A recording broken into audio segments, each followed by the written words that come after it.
We're here in a hotel room in Moscow, not your home. No reporters have interviewed you in person at home. Why is that?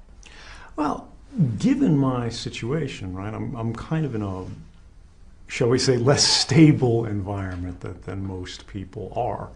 I don't like to bring people to my home because I don't know who they are, who's coming with them, and we have to remember that technically my government, right or wrong, considers me to be a fugitive in exile, right? There's still technically a manhunt that's following me around wherever I go.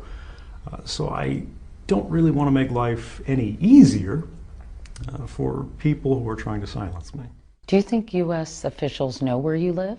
Know where you are? I think they have a general idea at this point, after 3 years, if they can't figure it out, they're probably not doing their job very well. But I don't think they know specifically where I am. I'm pretty careful. Do you but move I could around? be wrong. Do you move around from apartment to apartment, or do you stay in I'm one not place? like on the Underground Railroad or anything like that. I just try to live a careful and quiet, kind of humble life.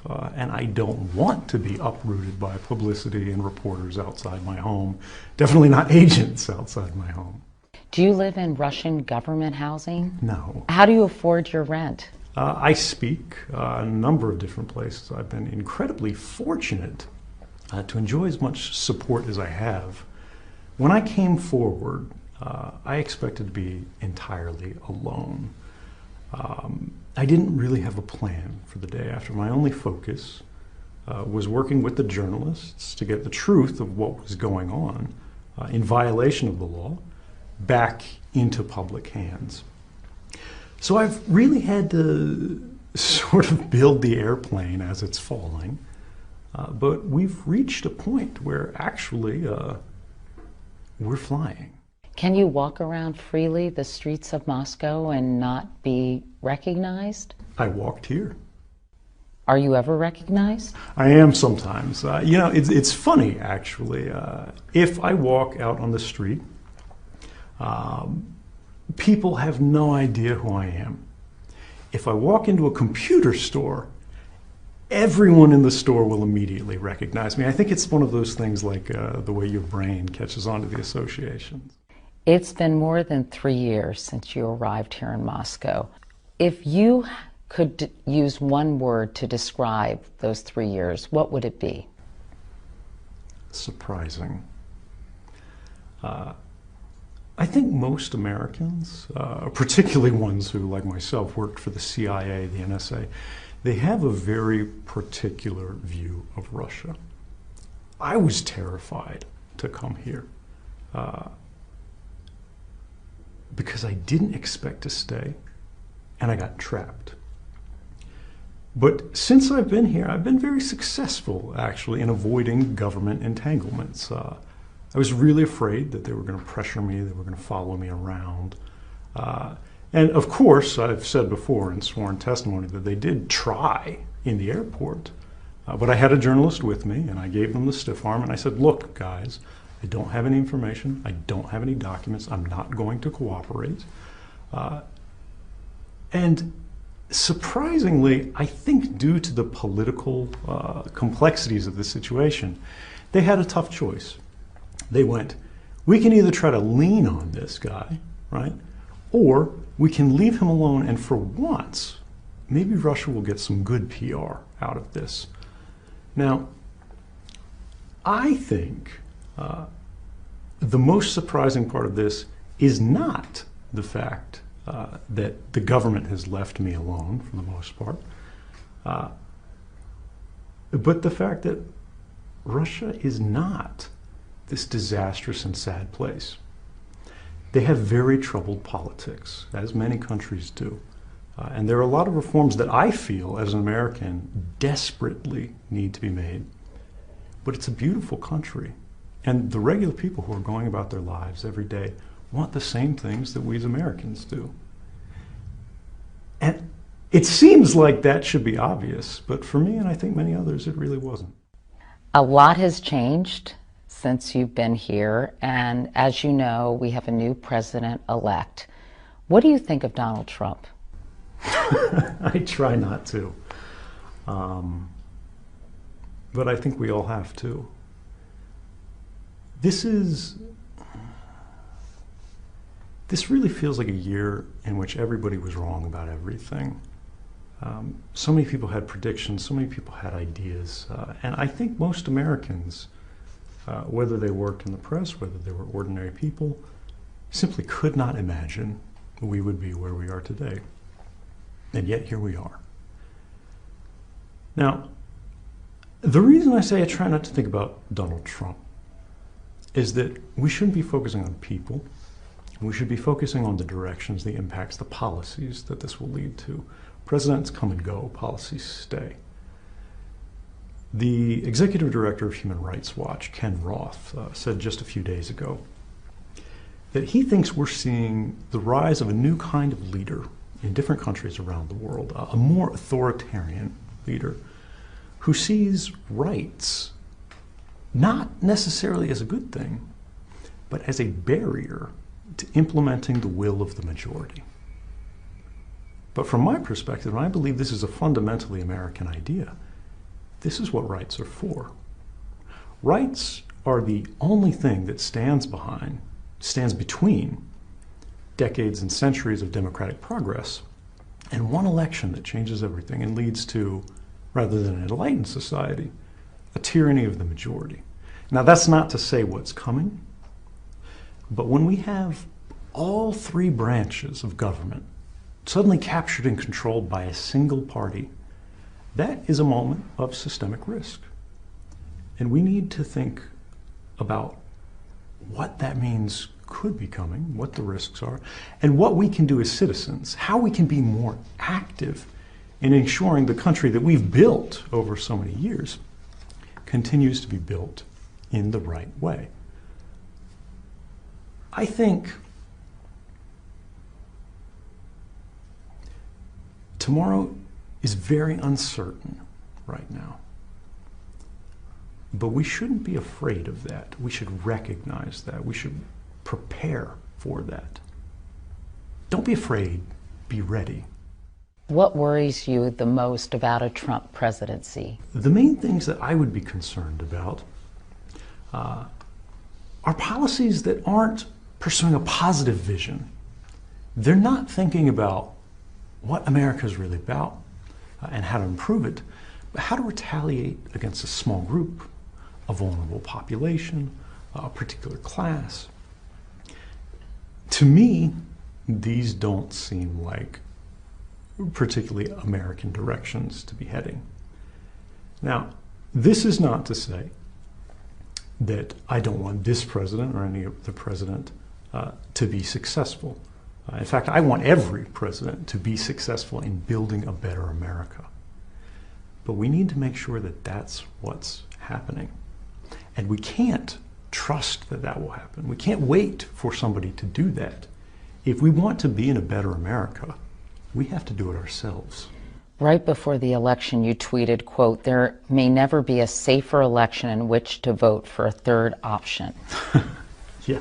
Any regrets about that tweet? You know, this is one of those things where I said, everybody's been wrong. I was referencing the New York Times front page when I made that tweet, where they said Hillary Clinton had a 93% chance of winning the election. And I believed the statistics. I was certain she had this in the bag. And because of that, it seemed like everything was open. The possibilities that were there. The election wasn't even really an election. I was wrong. Do I regret that? I don't think I regret trusting the statistics were right. Because I think, particularly when we're focused on scientific methods of polling, we need to be able to recognize that experts have information, they're using methods, and this should be reliable. We should take this into account. Before the election, as you know, the DNC and the Clinton campaign were both hacked. U.S. intelligence officials, including the head of Homeland Security, have said they believe only Russia's senior-most officials could have authorized those hacks. Do you think Russia was behind those hacks? I don't know. But as somebody who worked in intelligence, I certainly think it's possible. They definitely have the capabilities.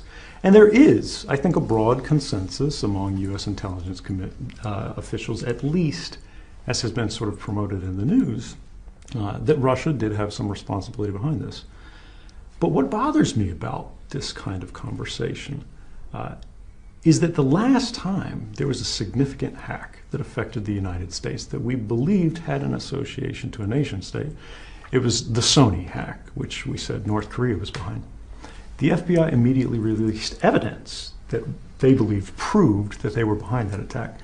We haven't seen that here. And I think if we're going to have this conversation, it should be evidence-based. Other than the fact that they've said complimentary things about each other, why do you think Vladimir Putin would want Donald Trump to be president? Or did he simply abhor the possibility of Hillary Clinton in that role? I think it came down to the idea generally, right or wrong, that Hillary Clinton had a very clear set of policies that Russians would consider to be anti-Russian. Donald Trump's policies, no one has any idea what they are. No one has any idea what they mean. Even for him himself, it seems. They change quite frequently, sometimes within the space of weeks, sometimes within the space of days. And they may have preferred uncertainty to certainty. The DNC and the Clinton campaign emails were obtained by WikiLeaks. I'm just curious, how do you feel about Julian Assange and his wholesale dumping of these emails? They have a very different policy than I followed in my work with journalists. But they have taken a position, they sort of embody a belief, that the only way they can prove the authenticity of these documents is to release them in what they call a pristine, untampered condition. From my perspective, I was in a very different position because, of course, this was not an anonymous leak. I came out behind them. I said, these are from the NSA, this is who I am.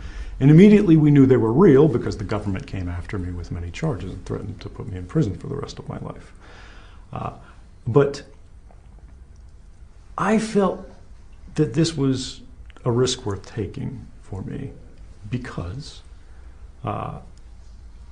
there would be no question as to the authenticity of the documents, which gave me room to instead focus on how can this information be revealed in the most responsible way to fully mitigate any potential, actual, or theoretical risks that could come as a result of this journalism. And I'm very proud of the way that we did that, and I'm very comfortable with the decisions that we made. Let's talk about your pardon now. The Pardon Snowden campaign launched in September, led by backers like George Soros, Twitter CEO Jack Dorsey, the ACLU. What do you think your chances are that President Obama will in fact pardon you? Well, I'm not counting on it, and this is the key here. The possibility for a pardon, it seems to every expert who's looked at this issue, has never been more likely. And this is a surprise to myself more than anyone else, I think. Why do you say that? Well, just a few days ago, we had 15 members of the Church Committee. Most people may not remember what they are, but in the 1970s, the intelligence organizations went through the greatest period of oversight of their history. They sort of pulled up the blankets and looked at what was happening at the CIA, the NSA, the FBI. They were writing letters to Dr. Martin Luther King Jr., saying that they had tapes of what he had done in hotel rooms, and if he didn't commit suicide, they were going to release them and destroy his reputation. They were secretly administering psychedelic drugs to college students to see the impacts they would have. They were engaging in assassination operations that were contrary to both American and international law. All kinds of crazy things. These individuals who are experts in what's going on in intelligence at the classified level, who worked for the government, right? These aren't sort of hippie reformers or anything like that. They argued that President Obama should seriously consider leniency in this case. They said that this case has caused far more benefits to American society, which I think is uncontroversial at this point, than any claimed harms for which we've never seen evidence. If you had 1 minute to make your case face to face to President Obama, what would you say to convince him to pardon you? I wouldn't. I would respectfully say to the president, I understand you have an incredibly difficult job. No one wants to be a whistleblower. This is something that's hard to do. It's hard enough to stand up to a bully in your life, to your boss in the office, much less the combined might of the National Security Agency, the FBI, and the apparatus of government. Nobody's going to volunteer for that.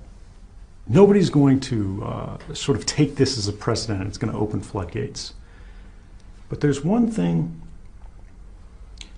that I would hope he understands, and I think based on his recent statements, he does. He said that my actions and this journalism raised legitimate concerns. We're living in a time today where journalism is occurring in an environment of an extraordinary threat. And as official sources of information for the American citizen, the American voter, begin to dry up, confidential sources, the sources upon which the best journalism has always relied, people in government who know the reality of what's actually going on, particularly when the operations of government start to go out of bounds, are critical now. And this is America. When something goes wrong, don't we want somebody to stand up and say something about it? Are you saying it's particularly important in a Trump administration or in a Republican-controlled Washington? I don't think it's about party. I don't think it's about person.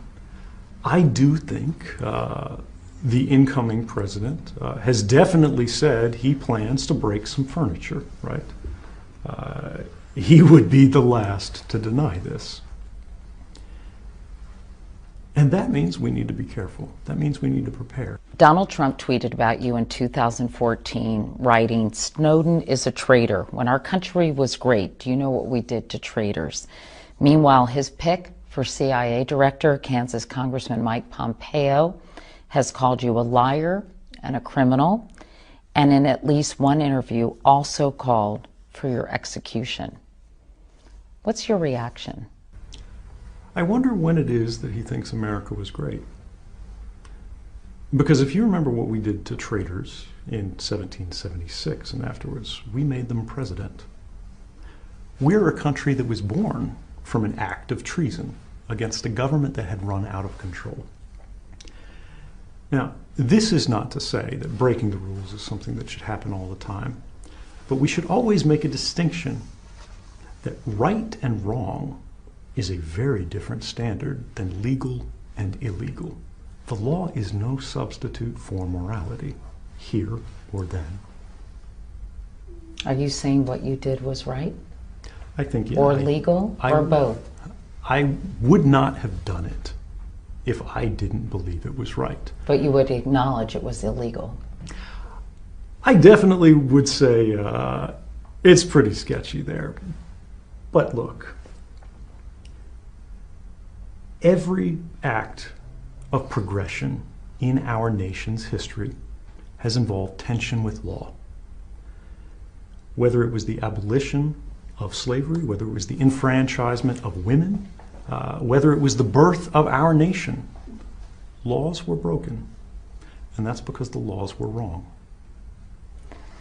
There is a lot of talk out there, including among top-ranking intelligence officials, that Vladimir Putin may hand you over to the United States as a goodwill gesture to the Trump administration.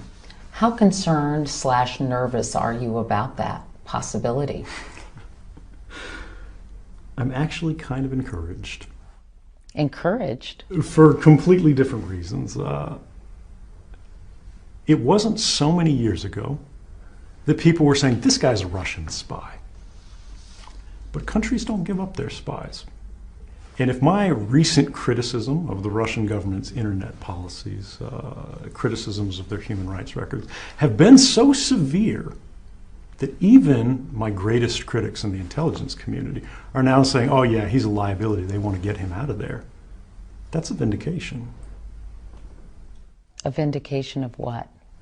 The fact that I'm independent, the fact that I have always worked on behalf of the United States, and the fact that Russia doesn't own me. In fact, the Russian government may see me as sort of a liability. So you wouldn't mind if Putin said, extradited you and said, here you go, President Trump? Well, who wouldn't? I mean, that would obviously be something that would bother me. That would obviously be something that would be a threat to my liberty and to my life. But what I'm saying here is that you can't have it both ways. You can't say this guy is a bad guy who's like a Russian tool or something like that. At the same time, you say he's going to be traded away. What I'm proud of is the fact that every decision that I made, I can defend. Another option for you is a plea deal. What can you tell us about the ongoing conversations between your legal team and the Justice Department? Well, I can't get into any confidential legal conversations. What I can say is what's been made public so far, which is that I've only ever had a single condition for returning to the United States, volunteering to go to court, and very likely to prison. And that's that the government guarantee a fair trial, an open trial, where they don't try to control what I can say and what the jury can hear. They've never agreed to this, and in fact, even though we've made that our grounds, they've responded with only a single promise, and that's they say, we won't torture you. You don't believe you'll be able to get a fair trial in the United States? It's not possible to get a fair trial under the laws with which I've been charged. The Espionage Act of 1917 you're referring to. That's correct. This is a law which prohibits an individual who's charged with this crime from telling the jury why it is that they did what they did. This is fundamentally against the idea of a fair trial. If you can't explain yourself to the jury, why have a trial at all? How much prison time would you be willing to serve? I don't put a number on it. Instead, I look at it from a very different perspective. We're going into a world, again, we're here now, where whistleblowers are more important than ever. What kind of a message would I be sending if, in perhaps the most responsible case of modern whistleblowing that we have now, where no clear harm has occurred that's been demonstrated by evidence, but clear public benefits have occurred. The President of the United States himself said, this conversation, started by the NSA revelations, started by me, has made us stronger as a nation. Congress passed the first significant reforms to U.S. intelligence laws in more than 40 years. The courts themselves found the documents that I revealed showed unlawful and likely unconstitutional activities on the part of the government. Given all of that, given how much we benefited, if I go to prison for the rest of my life, what's that going to do for the next person who sees something illegal, who sees something unconstitutional, and realizes they may be the only one who can do something about it? Chelsea Manning is serving 35 years in prison. Why shouldn't you? I think the right answer to look at here is, why is Chelsea Manning in prison for 35 years? Is this a just sentence? This is an individual who revealed unambiguous war crimes. There are some arguments that say she went too far. Maybe she released too much. But what we know now is that information was released in 2009. We're now in 2016. And with each passing year, it gets harder and harder to demonstrate any real harm that came as a result of these disclosures. But the benefits are clear. She's tried to take her life twice this year. Has she not suffered enough? Potentially, what would a plea deal look like for you? You know, I'm not actually sure because I'm not a lawyer. But the idea here is When most people who are involved in government or the intelligence community are involved in some sort of case where the government goes, this person was acting in good faith, they were trying to do right by the American people, but they did break the law, no charges are ever brought, or they're brought very minimally. Perhaps the best known case in recent history here is General Petraeus, who shared information that was far more highly classified than I ever did with journalists. And he shared this information not with the public for their benefit, but with his biographer and lover for personal benefit. Conversations that had information, detailed information about military special access programs that's classified above top secret, conversations with the president and so on. When the government came after him, they charged him with a misdemeanor. He never spent a single day in jail, despite the type of classified information he exposed. When we had the most senior intelligence official in the United States, General James Clapper, who lied to the American people and all of Congress on camera, under oath, in the Senate, in a famous exchange with Ron Wyden. Does the NSA collect any type of data at all on millions or hundreds of millions of Americans? No, sir. It does not. Not wittingly. There are cases where they could inadvertently, perhaps, collect, but not wittingly. He wasn't even charged. But giving false testimony to Congress under oath, as he did, is a felony. It's typically punished by 3 to 5 years in prison. Are you suggesting there's a double standard between high-ranking officials and lower-level employees such as yourself? I'm not sure I'm suggesting it. I think everyone's aware of it. We have a two-tiered system of justice in the United States, where people who are either well-connected to government or they have access to an incredible amount of resources get very light punishments. The House Permanent Select Committee on Intelligence conducted an exhaustive 2-year investigation into your actions.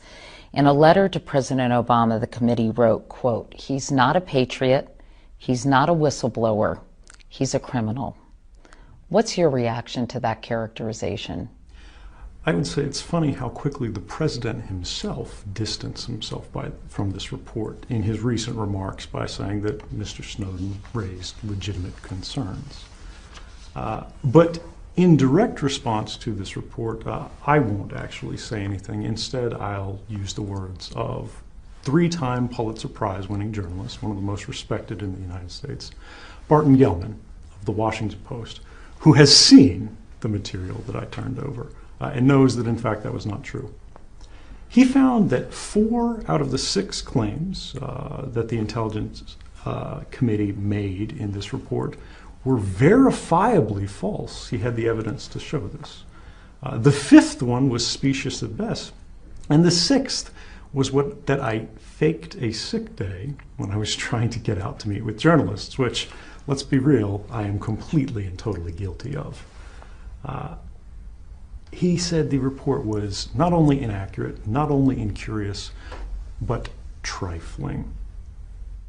Admiral Mike Rogers, the director of the NSA, told Yahoo News this year that your disclosures accelerated a move by terrorists to encrypted communications and made it easier for them to plan attacks like the one in Paris without being detected. He said, quote, "No one should doubt for 1 minute there has been an impact because of your disclosures." It's funny that he says that because he's also said on the record to journalists that when he looks around, the sky is not falling. The NSA's operations have not been significantly hindered, and they're still very much in business. Moreover, we know for a fact at this point that the Paris attackers were not using encrypted communications, and in fact were using simple burner phones of the type that drug dealers were using back in the 1990s. Even if there is not any specific concrete evidence that your actions aided terrorists, there's also no specific concrete evidence that they didn't. And even Barton Gellman, the reporter you just mentioned, one of the journalists with whom you shared classified documents, said, quote, "I do not share the view of some of his fans that he did no damage at all. Can you at least acknowledge that damage might have been done as a result of your disclosures? I don't agree with him in that regard. What I will say is this. Whenever we're talking about damage without evidence, this is an intentional effort to change the conversation from the concrete harms of these programs that violated the rights of every man, woman, and child in the United States and people around the world, and instead talk about the theoretical risks of journalism. What Barton Gellman was acknowledging there was that, yes, it's possible that officials could have been embarrassed by this. Reputations could have been damaged by this. And the intelligence community considers this to be a matter of national security. But I would argue there's more to national security than reputation. But aren't we talking, in fairness, more than simply reputations or being embarrassed? Virtually every U.S. security official, current and former, agrees that these disclosures made it more difficult to track the movements of organizations like ISIS and other terrorist groups. I don't agree with that. Now, of course, it's reasonable to presume that these things could happen. Terrorists read the newspaper too. But I'll tell you, terrorists already knew the NSA was coming after them. And what we saw in the newspaper wasn't anything that they didn't already understand. What was revealed in the newspaper was only a surprise to Americans and ordinary citizens. How many documents were provided to journalists? This is a good question, but I have to say, remember, I am still under active investigation, so I can't answer FBI-style questions on camera. Because the number has ranged from 50,000 to, as you said, 1.5 million. You can't give us any idea? What I can tell you is the journalists, and there are several of them, have consistently said the government's numbers are ludicrous overestimates. You also revealed to a reporter at the South China Morning Post that the U.S. was conducting surveillance of people and organizations in China. Why did you do that, and wasn't that a violation of U.S. security and national interest? I don't think so at all. The type of surveillance that we were talking about was not of the Chinese government. It was not about the Chinese military. It was not about any valid intelligence targets. This was about civilian infrastructure, hospitals, universities that had been digitally hacked and compromised by the United States that caused a real threat to life. Now, it's not to say the U.S. shouldn't engage in any hacking, but when we start hacking hospitals, this is something that we as a public need to decide if it's a step too far. You're not anti-surveillance writ large, are you? Absolutely not. If it's specifically targeted, if it's authorized by the court, based on a showing of probable cause that the judge says, look, we think this person is up to no good. You've shown evidence that they're up to no good. Go after them. That's how it should be done. I asked about that interview because there's speculation there was some kind of quid pro quo with China. You give us information, you can come to Hong Kong. Well, let's be clear here. I never provided any information to China. The journalist in question was an Australian. Working for the South China Morning Post. They're a freelancer, but yes. So working for a publication in China. Oh, I knew them as an Australian journalist. I didn't know their outlet. So you didn't even know that it was going to be in a newspaper in China? I knew it would be in a newspaper. I didn't know what newspaper. This was not my concern. What about this notion of a quid pro quo, that people think there was some kind of under-the-table deal? Well, it's clear that's not the case, because if it had, I would have stayed in Hong Kong. You arrived in Hong Kong on May 10th, 2013, met with journalists Glenn Greenwald and Laura Poitras on June 1st. There have been some questions about where you were and what you were doing during those 10 days before you met with those journalists. I was in the Mirror Hotel waiting for those journalists. What people sort of miss in this conspiracy theory, it's only held by a few people, is that the journalists weren't able to immediately travel. They had to talk to their newspapers, get permission, they had to get legal backing, they had to get funding, and get their institutions on board to actually travel to Hong Kong. What were you doing during those 10 days, Ed? Waiting for them to come. I was in the hotel room the whole time. In Citizen 4, the tension of those moments in Hong Kong is palpable. You're seen going through a series of security rituals, unplugging phones, covering your head as you type passwords into your computer. You seem keenly aware of a target being on your back. Could you describe those days for us before you went public, what that was like? You know, it's those moments, it's actually difficult to watch them on film because the pressure, the stress was so great that I was almost in a fugue state. You lose your emotional affect.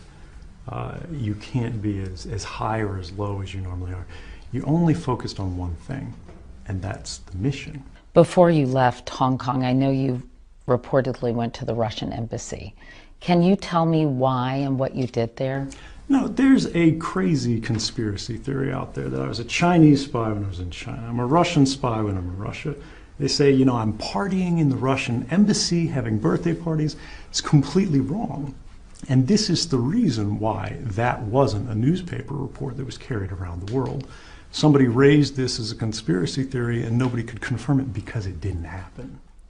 After you were granted asylum in Russia in August of 2013, you issued a statement through WikiLeaks criticizing the Obama administration for showing no respect for international and domestic law and thanking Russia. Do you believe Russia has more respect for international law than the United States? No, and I think this is kind of a false choice here. You're saying who's worse? Who do you want to beat up on? Are you going to condemn the United States? No. The United States does wonderful things for human rights in many areas around the world, but we have to remember that nobody's perfect. Russia has a very poor human rights record in many areas, but when they can do something good, when they can actually stand up for the rights of a dissident, shouldn't we applaud them? It's very easy nowadays for a Chinese dissident or a Russian dissident to get asylum anywhere in the world, right? Doors are open everywhere. But I applied for asylum in 21 different countries around the world, all throughout Western Europe, countries like France, like Germany, like Norway, like Sweden. And every time they got close to saying, yes, let's grant this man asylum, phones would ring in the government from the Vice President of the United States, from the Secretary of State, saying, if you protect this man, regardless of whether it's right or wrong, regardless of whether it's lawful or unlawful, we will take some retaliatory action. Should we applaud that? That doesn't mean the United States is some human rights monster, but we should recognize on a case-by-case basis that sometimes we can do right and sometimes we can do wrong. Can you see the irony in you, the poster child for civil liberties and privacy, finding sanctuary in a place that has little respect for either? Absolutely, but let's again look at this. I have been a tireless advocate for the expansion of Russian internet freedom since I've been in Russia. Russia recently passed what's called the Yarovaya law. Colloquially, it's called the Big Brother law. That's an internet surveillance law. I said on passage, it was a dark day for all Russians. It was taking money from the average Russian citizen.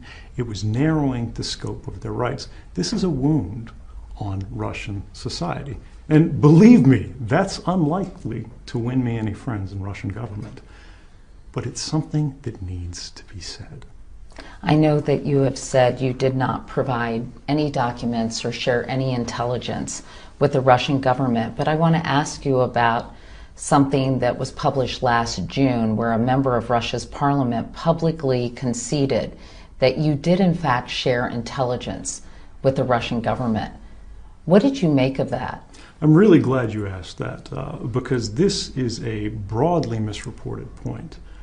This individual didn't actually say that. It's a mistranslation based on an NPR report where this individual in Russian said, let's be frank, I think. They were speculating that Russia's services would of course approach me and that I would share information with them. It didn't happen. I've never shared information with Russia's intelligence services. Let me ask you about Vladimir Putin. Have you ever met him? I have not met Vladimir Putin. This is kind of a surprising thing. I mean, in the United States, the number of people who meet the president is pretty limited. He's a busy guy. He's got a lot going on. But people seem to think that I'm going ice skating with Vladimir Putin in Red Square, every weekend. We're riding polar bears over the tundra. Yeah, no, I've never met the Russian president. I have no intention to. Do you have to be careful what you say about him, given that this country has provided you sanctuary? I don't know if I am supposed to. I haven't done a very good job. You have been critical of him, haven't you? I have. And you feel comfortable doing so?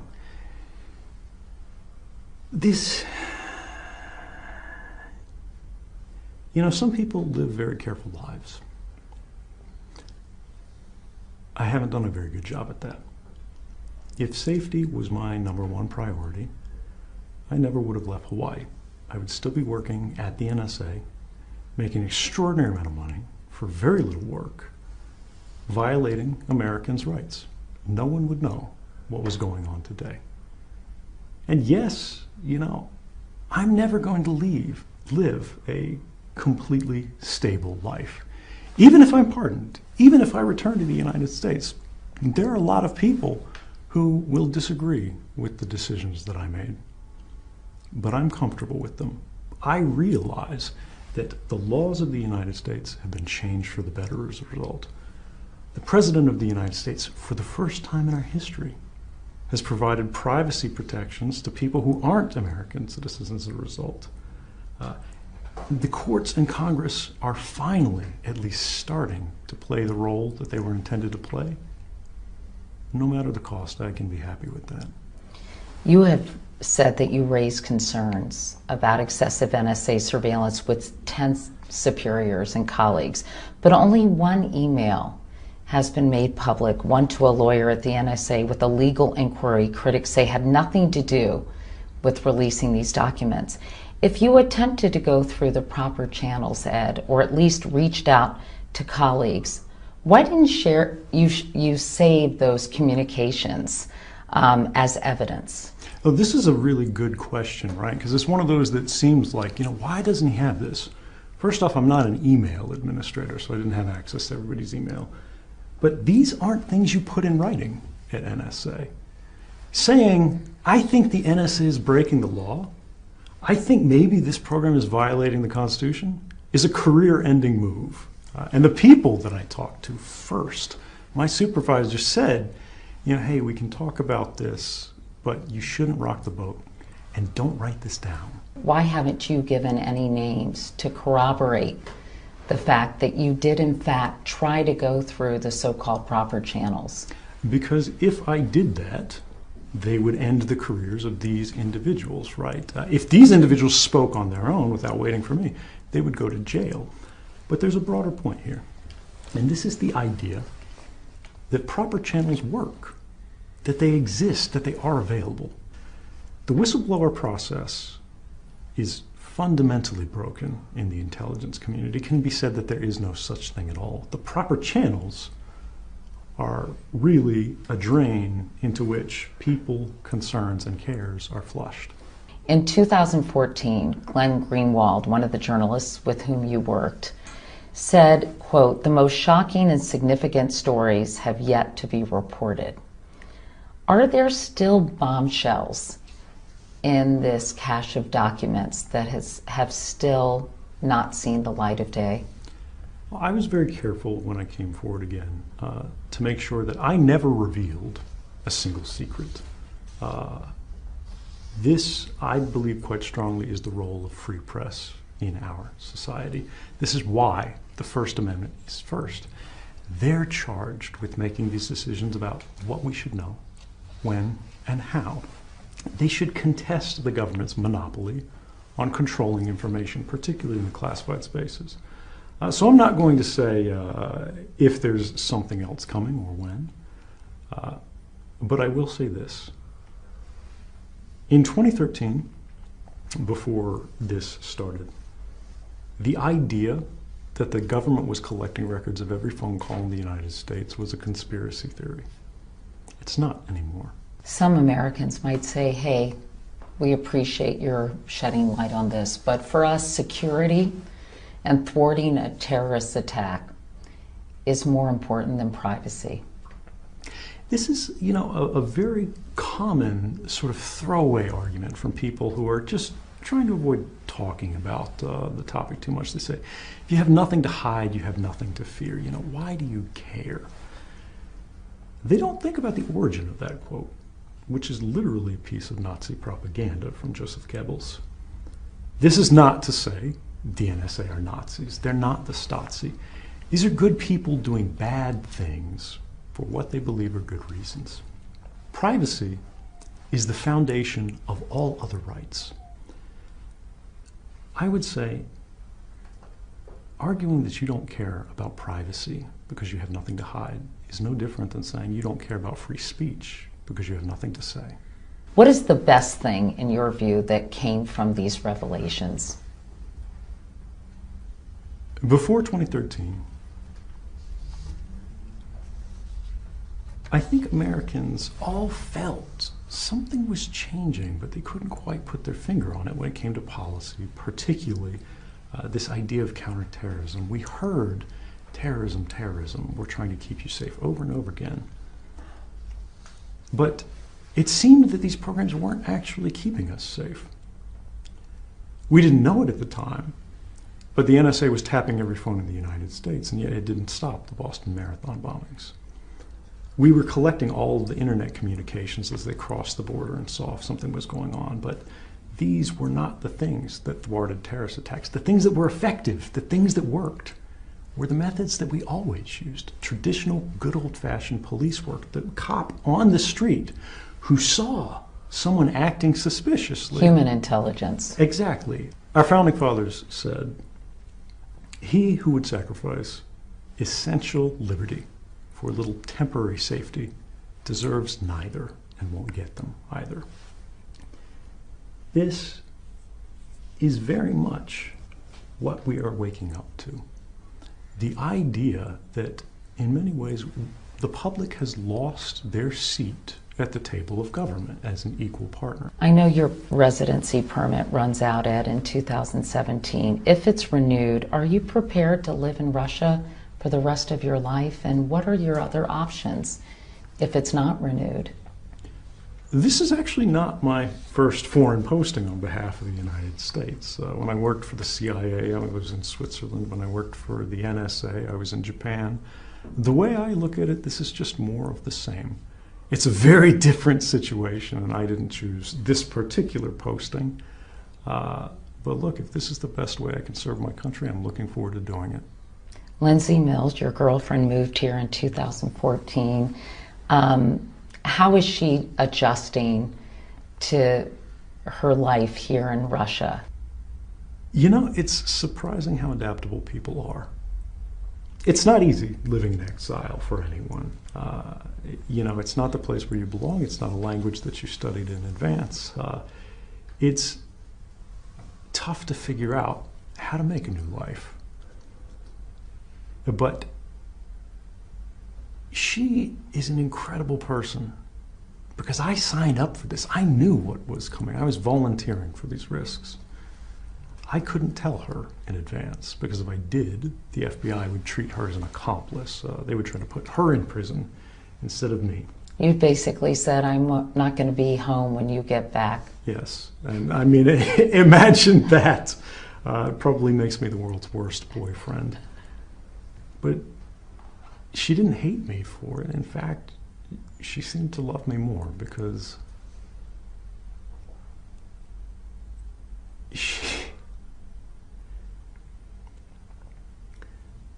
she knew me before I had a job.